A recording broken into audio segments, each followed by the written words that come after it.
Attention, where is this? Is that on? Can you hear me okay?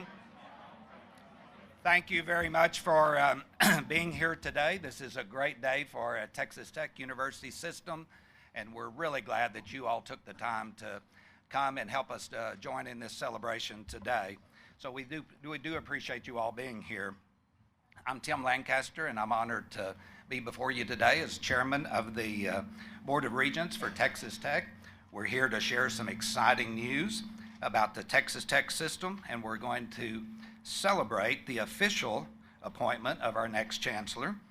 As you know, the Texas Tech system has a far-reaching impact for this part of the state and really all over the state.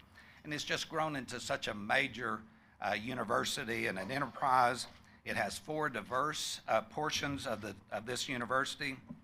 We have Texas Tech University, that is the system's flagship here in Lubbock.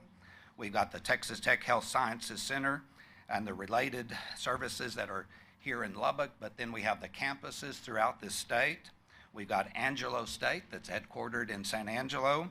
We've got Texas Tech University Health Science Center in El Paso, which is our newest health-related university. So when we were selecting our next chancellor, we knew that it was very important for us to select someone that had a depth of knowledge of all four of those universities, as well as to continue the great trajectory that we're on within this system. Which is why earlier today, actually just an hour ago, we met in a special session here to officially appoint Dr. Ted Mitchell as the fifth chancellor of the Texas Tech University system.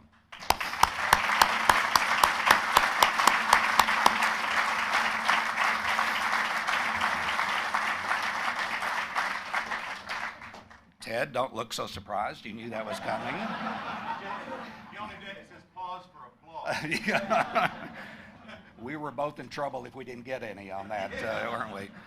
So we really are excited to have Dr. Mitchell in this new role as chancellor, although we know him in his other role that he has been serving on.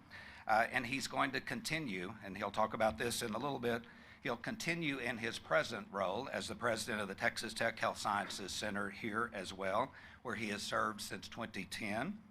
So, and I also want to thank some of my fellow regents that are here today and for their commitment to this process. We did have four of us that were able to be here. I'll just ask you to stand up one at a time and give your guns up. So Chris, we'll start with you and practice with you and see how you do. See if you pose a good job. You did do a guns up, didn't you? Oh, there you go.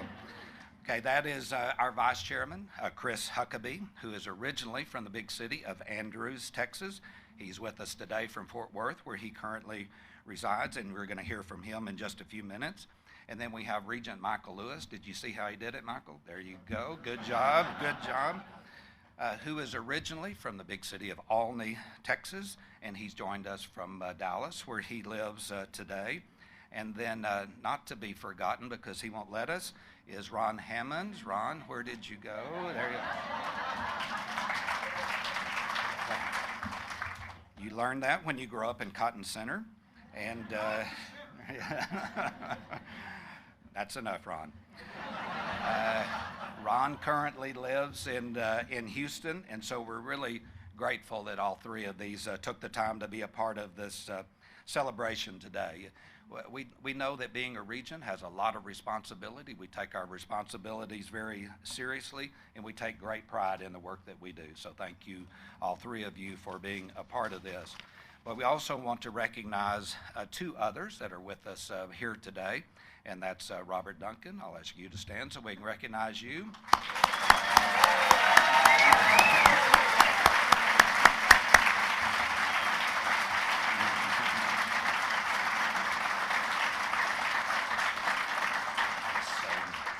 His wife Terry, that's here with us today. I know you didn't want that to happen, did you? So you can just do a little guns up there. There you go, like that.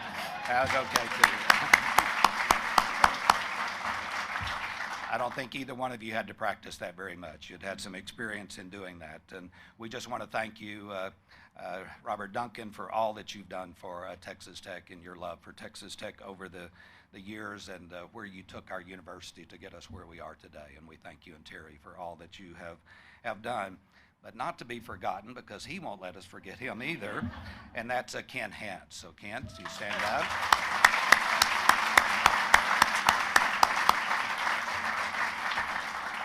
Such a shy individual, and once you get out of that little shyness that you have, I think you're going to be okay. But we really appreciate you being here today too, Kent. You're a good man, and you've served as chancellor and served your university well, and what you do today well too. So we thank you for doing that. And then I see Nancy Neal behind us, so we get one former regent. Nancy Neal, there you go. Get you in there as well. So these are just to recognize some of our really strong leaders that we have, and leaders that have made this university what it is today and taken us to where we are today. And we look forward to where we'll be going under Ted Mitchell's leadership. So now I want you to hear. I know I'm going to get in trouble because I saw a couple of them out there if I start naming all of you. So if let's just assume everybody in here is a former regent. Raise your hand. And let's just give you a round of applause. I'll get in trouble and I'll miss somebody if I do that, and I stay in enough trouble. So I want to introduce Regent Chris Huckabee, who is our vice chairman. He served on the Board of Regents since 2015. He's serving on the Finance and Administration Committee, the Academic, Clinical, and Student Affairs Committee. He is a Texas Tech graduate, has been a longtime supporter of Texas Tech, and I believe you even have a daughter here now that's going to Tech, so come talk to us, Chris.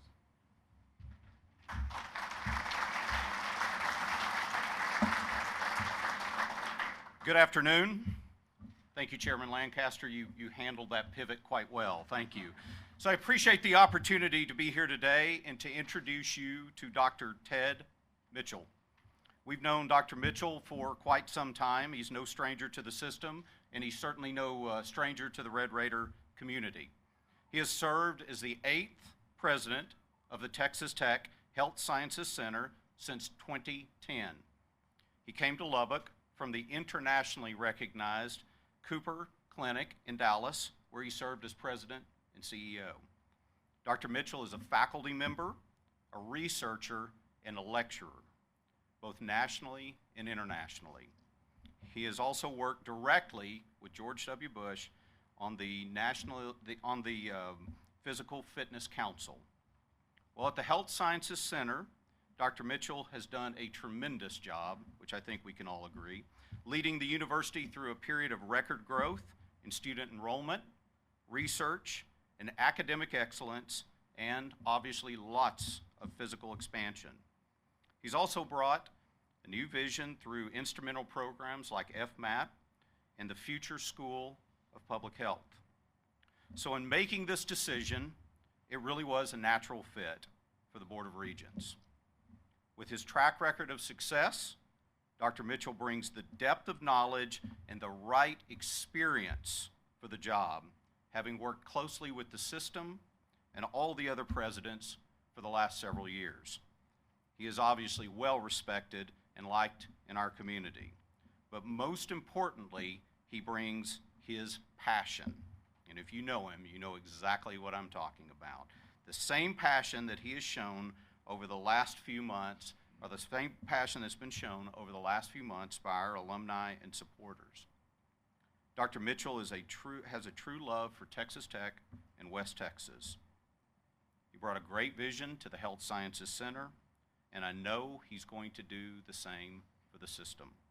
I want to introduce to you Chancellor Ted Mitchell.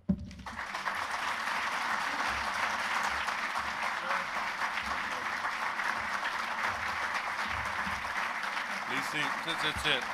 Thank you very much. Thank you very much. One of the best things about being in leadership at an organization, at a university, at a system, is people will rattle off a million different accomplishments that only happened while you were there that you really can't claim credit for. So we've had phenomenal things going on at the Health Sciences Center because of the leadership we have at the Health Sciences Center. So all of our deans, raise your hand. HSC deans. All of our regional deans, get your hands up. All of our staff members, raise your hands at the Health Sciences Center. These are the people that make that happen. Not just at the HSC, but at Texas Tech, at Angelo State, and at the HSC El Paso. And so while I'm more than happy for Regent Huckabee to stand up here and say all these great things about me, I know who really did that job, but I will take the credit. That's good. All right, we also have a few other introductions. You talked about Wardman back there. Dick Brooks, raise your hand too. All right, all the former regents, raise your hands out there. We got Nancy here. Who else do we have? All right, there we go. So these are the people that supervise the work that the rest of us are doing. And good thing that they do, because we'd get in a lot of trouble. We have Don Maddox, who's the chairman of our foundation board. Where are you, Don? He was not appropriately dressed, so I think he may have stepped out the back. I'm kidding. We have Senator Charles Perry. And let me tell you about Charles Perry. At the last session, he did a lot to help pave the way for what we're about to do in this session, which we'll talk about in just a minute. We have Dr. Robin Satterwhite, who is the president of South Plains College. And that is great for this community. It's terrible for the Health Sciences Center, because he had to listen to all my bad jokes when he was the dean of Allied Health over there. We have Dr. Tim Perrin right there behind him, who's the president of LCU and still putting up with Bart Pruitt, I'm guessing. Very good. We're glad to have you here, Tim. Thanks for coming. We have Dr. Brian Schroeder. Raise your hand, Brian. Chief Medical Officer at Covenant, fellow that I've known since Janet and I were residents, and he was at the time a lowly nurse.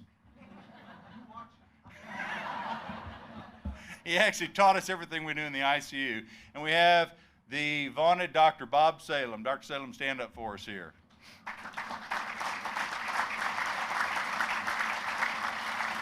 Much of what our medical community here is today is related to that fellow right there. So thank you all for coming. If there's anybody else that I have forgotten, I apologize.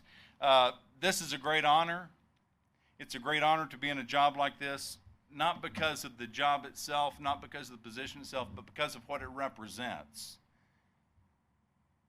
We have a system with 4 universities that have a very unique and very powerful responsibility in West Texas. We have an area of 108 counties that we're responsible for in many, many ways. That's an area that's larger than 46 out of the 50 states.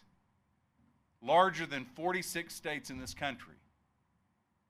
That's our charge, and it's always been our charge to take care of that. People have heard me say this time and again, West Texas takes care of West Texans, and West Texans take care of the world, and it's really the truth. I grew up in East Texas, and you didn't think much about West Texas one way or the other, but West Texas provides the resources not just for this state, not just for this region, not just for this country, but in many ways for this planet. And it's the perfect microcosm of everything good that happens around the globe. We have the epicenter of the beef industry up in the Panhandle. We have the epicenter of the fiber industry right here in the South Plains. And we have the epicenter of the energy industry down in the Permian Basin. So from Abilene to El Paso, from Amarillo down to the Permian Basin, we have a lot of folks that rely upon the workforce that we develop collectively as a system, and I'm very proud to be part of that. So back in 2009, then Chancellor Kent Hance enticed my wife and I to move out here by lying to her. Who is at his luncheon today? Raise your hand. Well, you're going to hear the story again. So Chancellor Hance was trying to get us to move out here, and he said, Ted, what is it we can do to get you guys to move out to West Texas? And they looked at Janet before I could answer and said, Janet, what can we do to get you guys to move to West Texas? And said, don't ask her that, because she's going to tell you. And what can we do? She goes, I want to be the masked rider for one football game. Hance, being the politician that he is, said, sure, yeah, we'll do it. Don't ever do that, Charles Perry, by the way. Sure, we'll do it. So we move out here. As soon as we get out here, she says to Hance, okay, Chancellor, when's that game coming? What game am I going to ride? He goes, oh, well, wait, you need to be a student. She goes, okay, I'll sign up for class. He goes, no, you need to be a full-time student. She goes, I'll sign up for a full-time load. well, the rules really won't allow us. And she goes, oh, you lied to me, man. So while he was chancellor, at every home game, Janet came dressed fully as the masked rider. And at every game, she went up to his suite and asked him, when do I ride? When do I get to ride? So we figured it out at the time. She could ride any game she wanted as long as the last weekend that we were going to be here, because that's what would happen. So anyway, 2009, we started having these discussions. We moved out here in 2010, one of the greatest opportunities of my lifetime. And it's been good professionally, and it's been good personally. Now, again, when you grow up in East Texas, you don't think about a lot of stuff out in West Texas in general. You just don't think about it. But I had friends that I'd grown up with that had come out to school at Tech, and some of them actually stayed here and lived here. So there's something about West Texas, there's something about the people of West Texas that is very endearing. I will tell you, the climate in West Texas is really hard to beat in general. But the people out here, the people of the state of Texas in general are great. The people of West Texas in particular are outstanding. And that's one of the things that really, really struck me and struck my family. My wife Janet, both of us went to University of Texas for medical school. We had not had thoughts one way or the other. Our daughter, before we could move out here, had already been off to school elsewhere, but both of our boys wound up at Texas Tech. And so now they are in the painful position of struggling through every weekend, hoping for every win that we get, and we hear about it, and if Tech hasn't won, you can't talk to this one, my son Charlie, because he'll be very upset. Wherever he is, he'll be watching Tech sports of any type. Our daughter is an assistant DA in Dallas, and our youngest son, Chris, also went to Texas Tech and actually got 2 degrees from here. So Janet and I have 3 degrees from Texas Tech University, and we're very proud of that. I want to say thank you to former Chancellor Hance for everything that you've done for this system and everything you've done for the people of this area of the state. But I also want to thank you for enticing Janet and me, even though it was with a lie, to move out to West Texas. Hance has been a dear friend of mine for many, many years.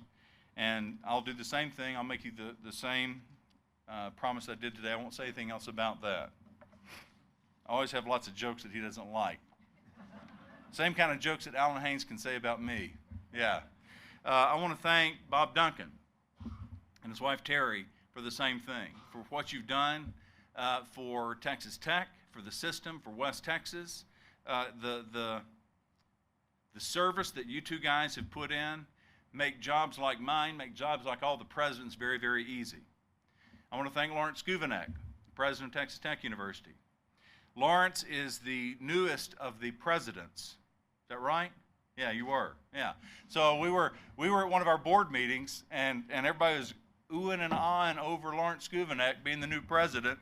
And he sits down beside me, and I wrote on a piece of paper, I wrote, "Get me a cup of coffee, pledge."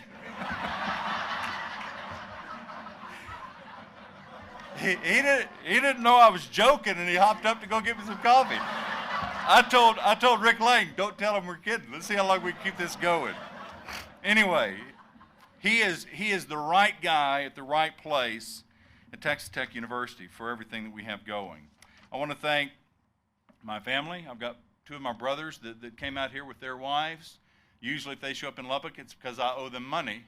And so I was surprised to see they were here today. Thank you guys for coming all this distance. I do need to recognize all of the folks at the system. Everybody here that's an employee at the system, raise your hands.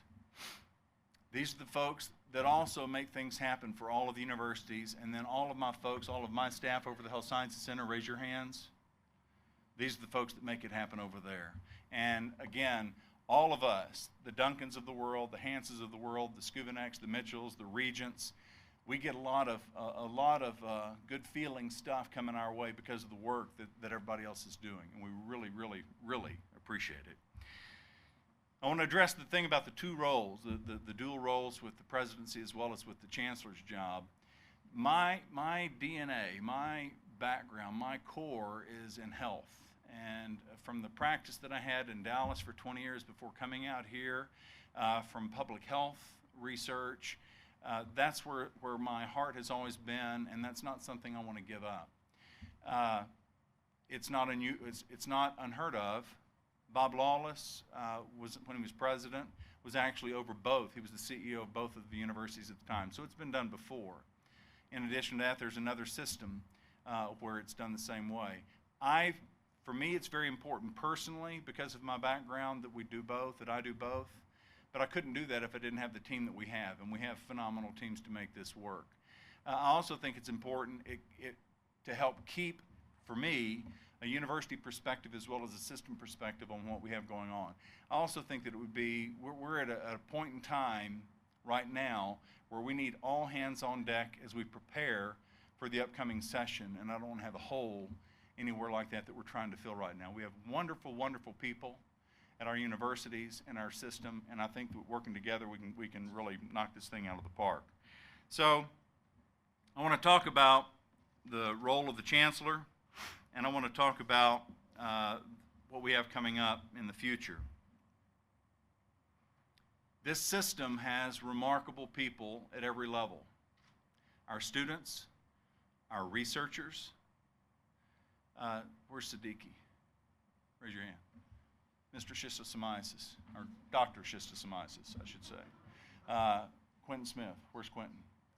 How much money, and this is for Burke too, how much money did we get in this year in research money, federal research money? The number that I told you before this event. We pulled in $26 million this year at the HSC. We have remarkable researchers. Everybody that's a researcher, raise your hand in the room. Texas Tech, ASU, any of our schools. These are the folks that push the envelope of science for all of us. Anybody in here that's a clinician, raise your hand. These are the folks that wind up taking that and moving it to the bedside. Or do we have any students in here? These are the folks, oh, hey. These are the folks that we impart that knowledge to for the next generation. That's the way this system operates. That's the way this thing is supposed to work. That is what makes all of our jobs a lot of fun. So when it comes to the role of a chancellor, for me, I always like my football analogy. The universities are the teams on the field. They've got a whole bunch of assistant coaches with departmental chairs and with deans and with vice presidents. They've got a head coach out there with them that is the president of that university. And the way I look at it is chancellor's like being a parent up in the stand. You want to make sure they have the equipment they need. You want to make sure that they're getting where they need to be on time. But you're not the coach on the field, Hans.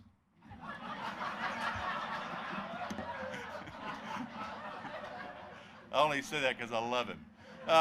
No, our job is to make sure they have what they need to succeed.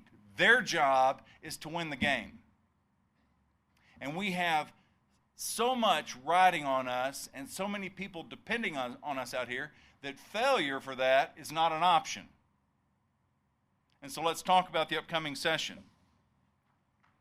There are 4 initiatives that we're all going to be working toward, including our former regents, by the way, including our current regents, including our former chancellors, including everybody we can get on board for this. For Texas Tech University, we have the School of Veterinary Medicine. Now, in 1915, Texas A&M started what has become one of the best veterinary medical schools in the nation in 1915. At that time, there was one medical school in the United States, and it was our alma mater, University of Texas Medical Branch, one medical school in the state of Texas, I'm sorry. You had one med school and one vet school in Texas in 1915.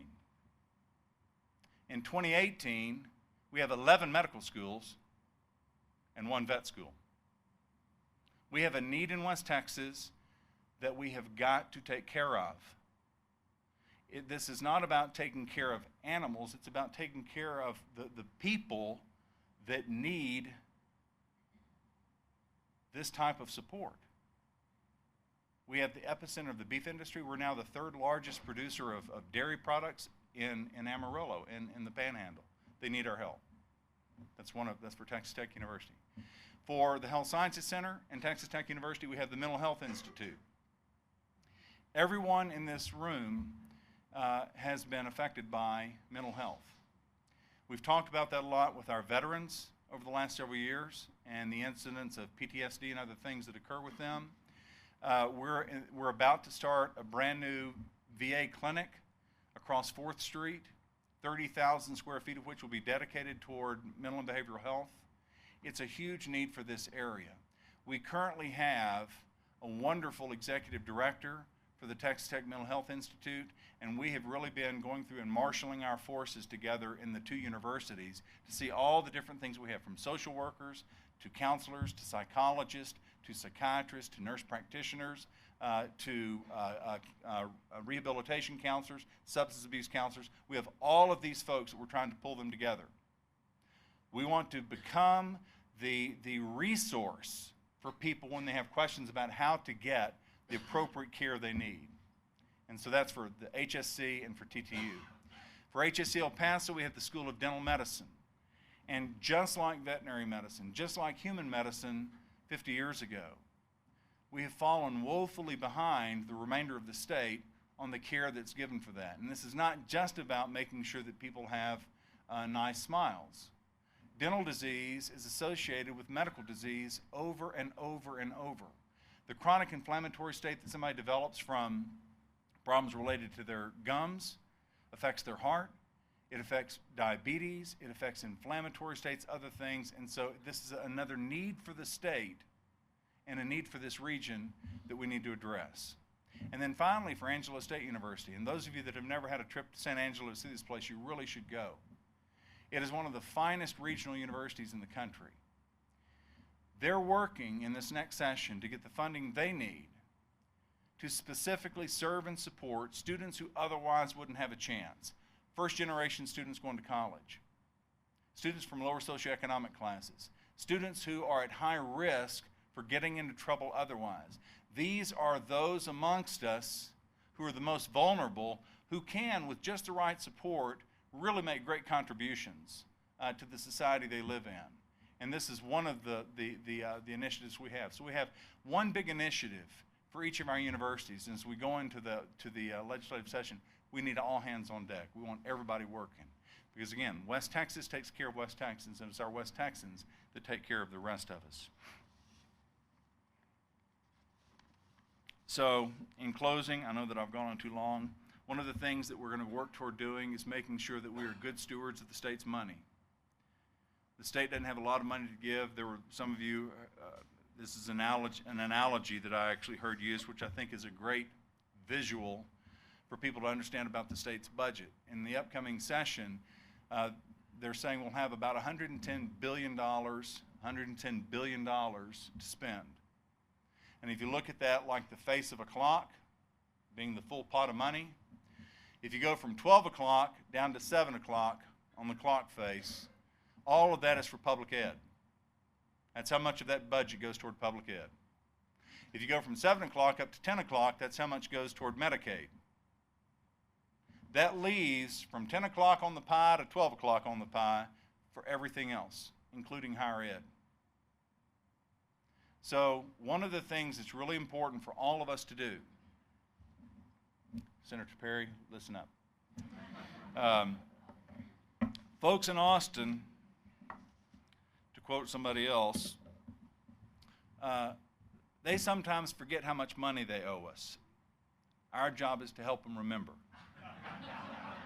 And we've got great people down there doing great work for us, and we're going to be spending a lot of time and energy over the next few months to make that happen. I'm thrilled to be part of this family. I'm thrilled to be part of this community, and I could not be more proud of the work that our systems have done. I would be remiss if I don't point out one other fella that has made my job very easy, and that's Mr. Elmo Cavan. Raise your hand, Elmo. It's because of Elmo that we have all this money. And then for my bride, for my son that made it, remind me that the other 2 kids are going to have to pay. I want to thank y'all for being here and supporting everything we've done. For my brothers, my sisters-in-law, I love you guys very much. Thanks for coming out.